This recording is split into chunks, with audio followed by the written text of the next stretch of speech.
Chapter 1: A Spark in Detroit. Thomas Ray had always been good with machines.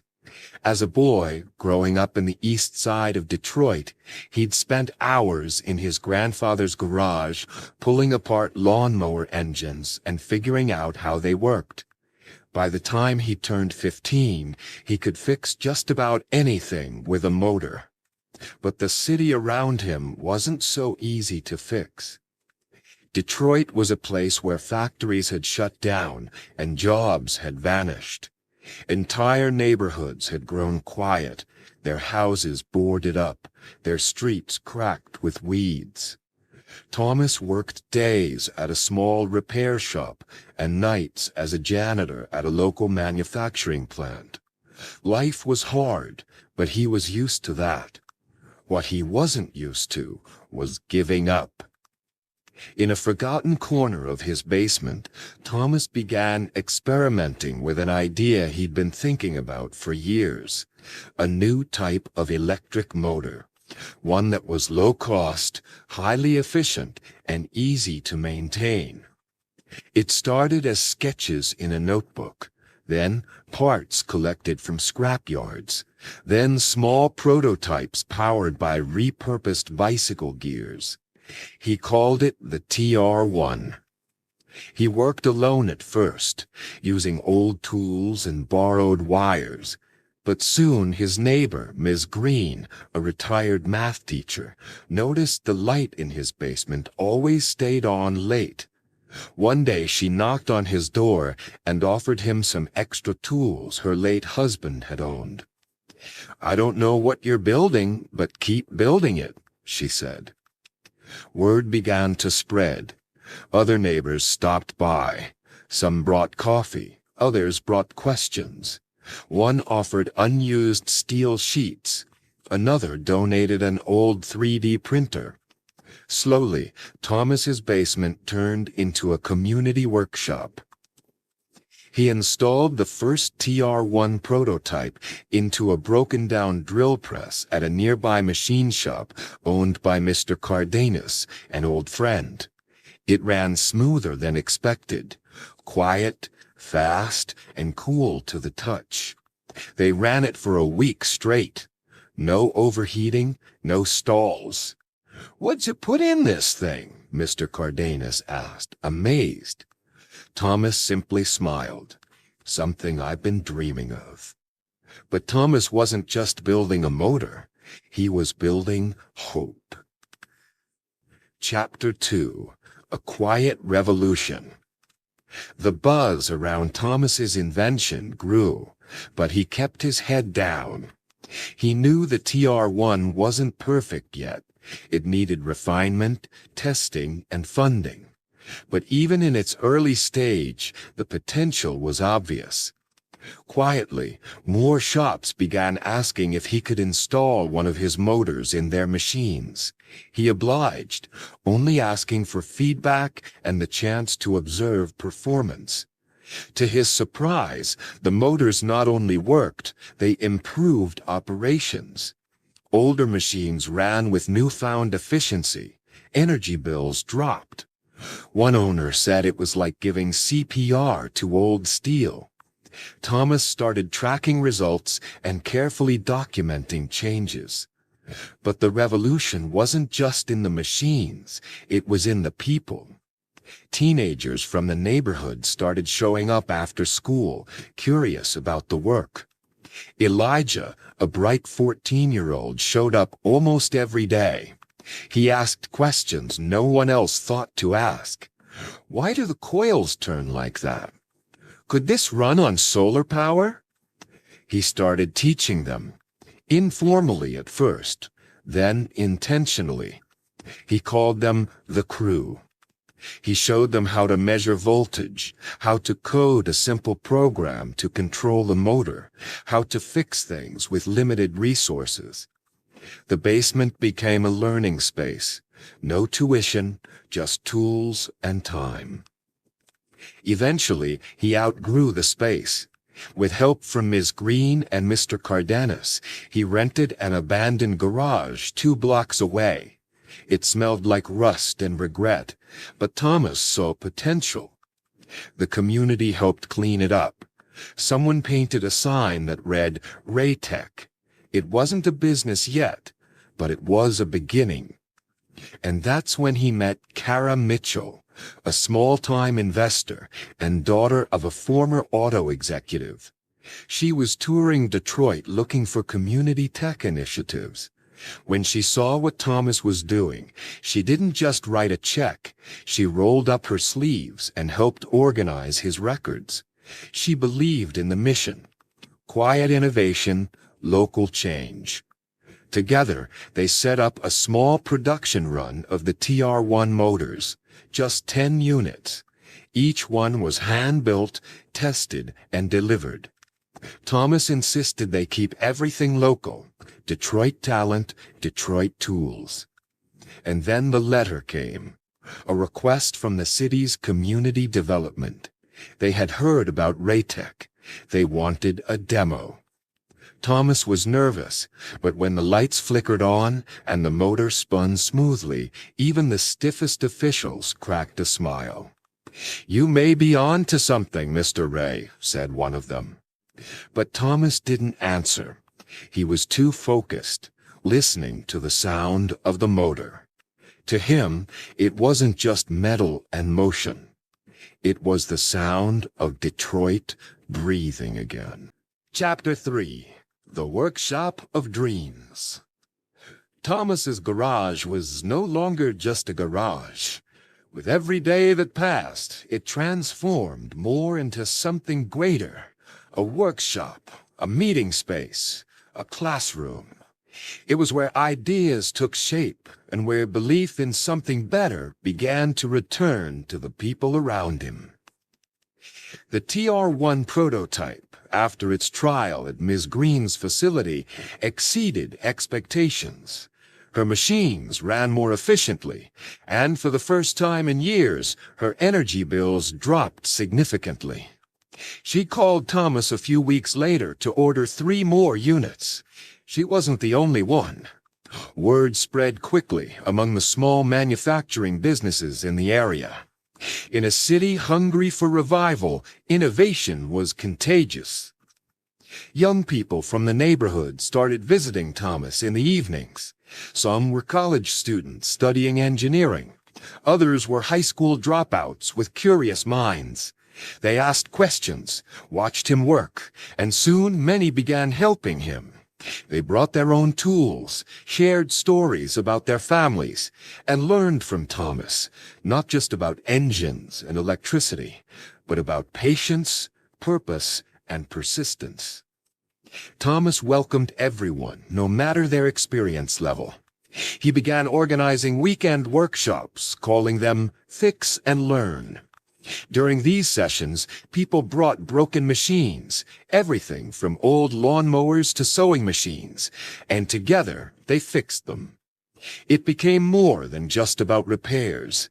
It was about rebuilding confidence, rediscovering skills, and creating community. One evening, a boy named Elijah, only 14 years old, walked into the garage holding a broken radio. He had been quiet the first few visits, observing from a corner. But that night, he approached Thomas, eyes wide with excitement. "Mr. Ray, can we make a new one instead?" Thomas smiled. "Why not? Let's figure out how." That moment symbolized everything the workshop had become, a place where broken things and broken spirits could be transformed. With the increased demand for TR1 units, Thomas faced a new challenge. His garage, while resourceful, couldn't keep up with orders. He needed a proper space, better tools, and most importantly, a small team. He brought the issue up with Ms. Green and the investor who had originally supported him. They offered to help him lease an empty warehouse 2 blocks away. It used to be a parts storage facility and had been vacant for over 10 years. With some paint, elbow grease, and help from volunteers, they cleaned it up and turned it into Raytech Community Works. Raytech wasn't a company in the traditional sense. It was part production, part training, part community outreach. People of all ages came to learn, to work, and to build. Thomas didn't just produce motors anymore.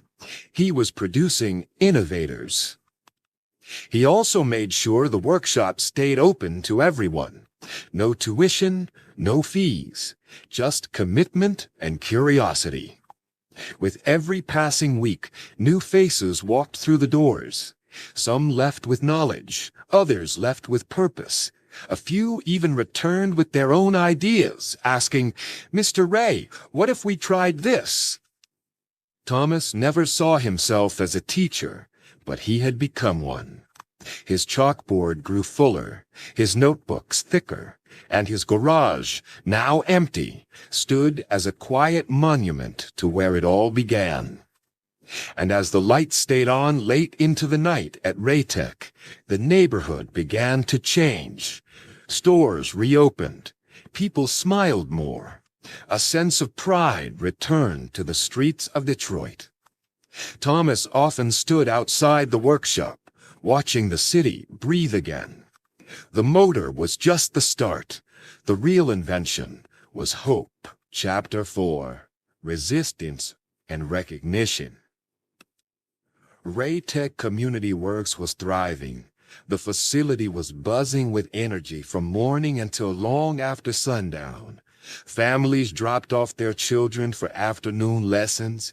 Local business owners came by to talk about new machines, and visitors from other neighborhoods in Detroit began stopping by to ask questions about the mysterious community workshop that seemed to be powering a quiet revival. But with growth came attention, not all of it welcome. As Raytech became more successful, larger corporations in the area began to notice. One such company, Innovate Systems, was a major supplier of industrial motors and equipment. They had been losing small clients to Thomas's efficient and much cheaper TR1 units. Executives at Innovate began looking into Raytech's operations. To them, Thomas was a threat. He had no corporate backing, no legal team, no patents, just a small team and a lot of goodwill. One morning, Thomas received a formal letter. It was from a law firm representing Innovate. The letter accused Raytech of violating competitive practices and hinted at patent infringement, even though Thomas had designed his TR1 independently. He sat in his office staring at the letter, the words blurring together. The garage, the warehouse, the community, it had all grown from love and necessity. Now it was facing something far more intimidating, a legal battle he wasn't prepared for.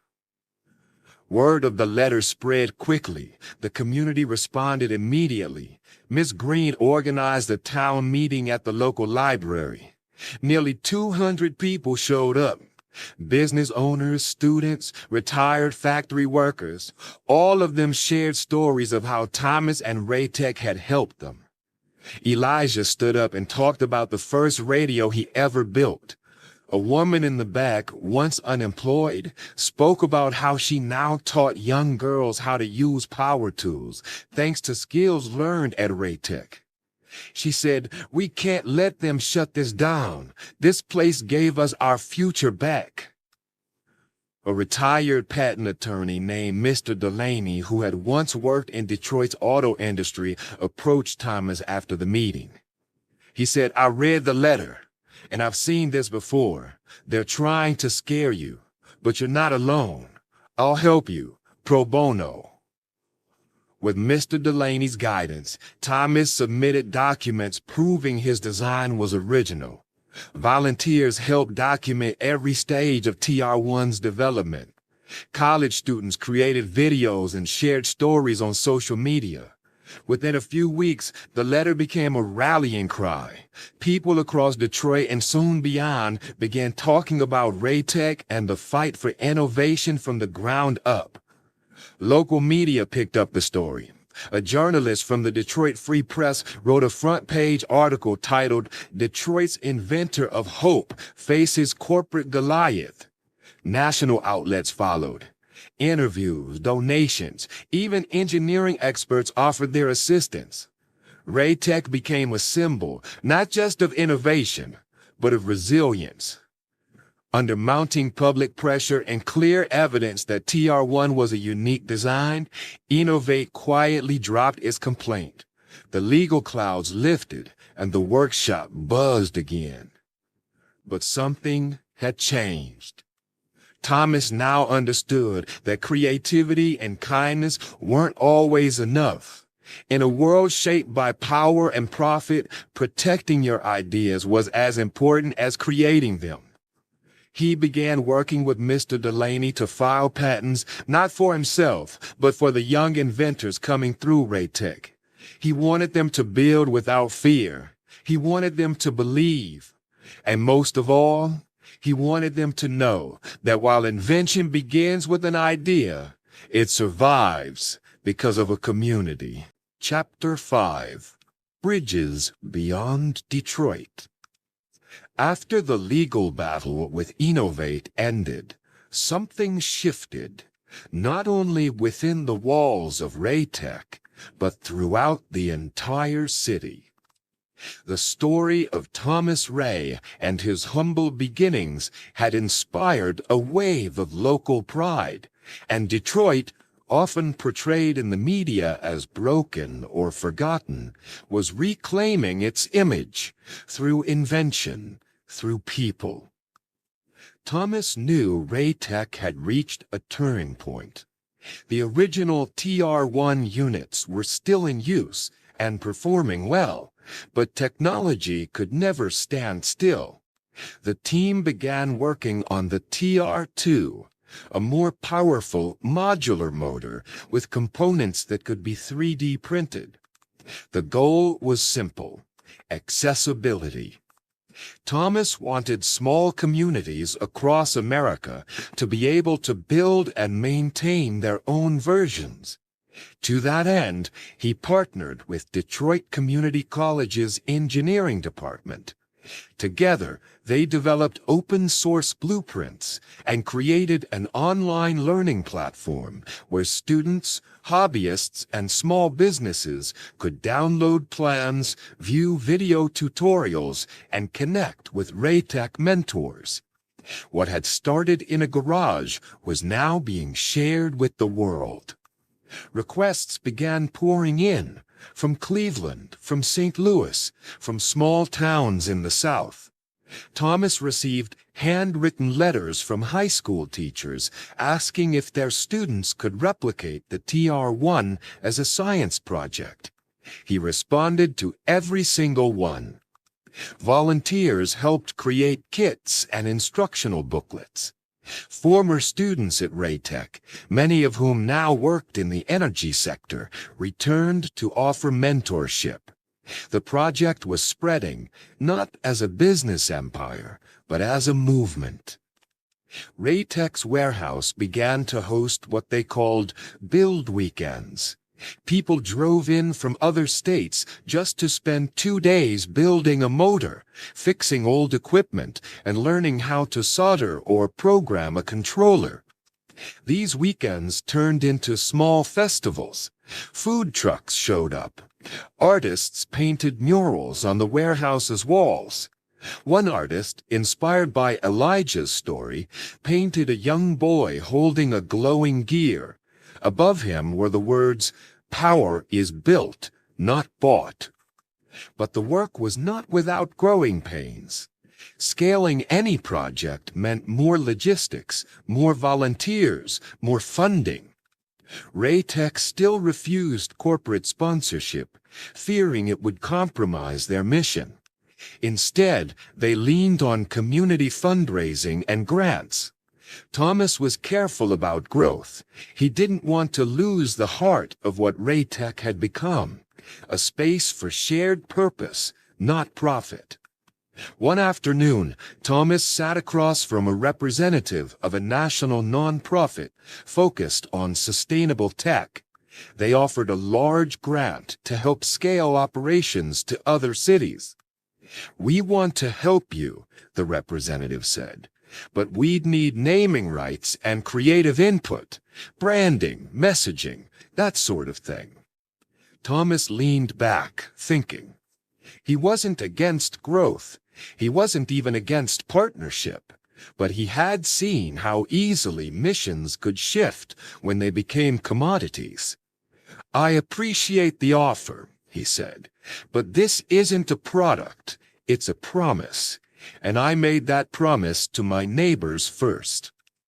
That night, he walked through the Raytech floor, watching volunteers soldering parts, children examining circuit boards with their parents, and mentors guiding newcomers. This was the future he believed in, one not built by capital, but by character. As the sun set outside, Thomas scribbled notes for TR2. He wasn't just building machines anymore. He was building bridges. Bridges beyond Detroit, beyond borders, into a future shaped by cooperation, creativity, and care. Chapter 6. The Legacy Engine. Years passed, but Raytech never lost its soul. The original team had grown, and many of the young learners Thomas mentored now led initiatives of their own. Elijah, now in his 20s, had become a lead engineer at Raytech and had begun developing affordable battery storage units to pair with the TR2 motors. His curiosity had never faded, only matured. Thomas, now in his late 40s, remained deeply involved, but he had also learned to step back, allowing others to lead. Raytech was no longer dependent on him alone. It had evolved into a self-sustaining ecosystem of creators, educators, and dreamers. The original warehouse had expanded into a cluster of 3 buildings, each serving a purpose: invention, education, and outreach. Despite the accomplishments, Thomas remained grounded. He still rode his bicycle to work, still wore his old mechanic's jacket, and still carried a small notepad filled with ideas. One afternoon, he found himself sitting alone in the original garage where it all began. Dust particles floated in the sunlight. The chalkboard still had faded equations. The smell of oil and metal lingered like a comforting ghost. A knock at the door startled him. It was Elijah. "We have visitors," he said, "from Kenya. They're part of a youth tech group trying to start their own workshop. They heard about Raytech through the TR2 blueprints." Thomas smiled. "Let's not keep them bleeding." That evening, Raytech hosted the visitors in what had become a tradition, a community dinner. Tables were set up along the sidewalk, lights strung overhead, children laughing, plates full of food cooked by local volunteers. Stories were exchanged, ideas shared. A translator helped bridge languages, but smiles needed no interpretation. The Kenyan visitors shared blueprints they'd developed for solar-powered water pumps. Thomas listened carefully, asking questions, nodding with appreciation. The world, he realized, had truly become smaller through innovation. Later that night, as the last dish was cleared and guests began to leave, Thomas stood looking up at the night sky. The stars above Detroit shone as they always had, but they felt closer somehow, like they were watching over something important. Raytech wasn't just a name anymore. It was a model, a belief, a challenge to the notion that innovation had to come from elite labs or shiny skyscrapers. It was proof that if you gave it enough care, even the most forgotten corners of a city could become beacons. As the TR-3 prototype, a hybrid system for clean power generation, neared completion, Thomas decided to do something he hadn't done before. Write a book. Not a technical manual, but a story. A story about how one idea, born in a garage, had spread across continents. He titled it The Inventor of Hope. And so as Detroit continued to rebuild, one workshop, one young mind, one spark at a time, Thomas Ray's story became a part of its DNA. Not just as a man who built motors, but as one who reminded a city and the world that progress is not a product, it's a purpose. Thanks for watching. Take action today, not tomorrow. Press subscribe. And let's keep learning together. You're doing great. See you in the next one. Stay strong.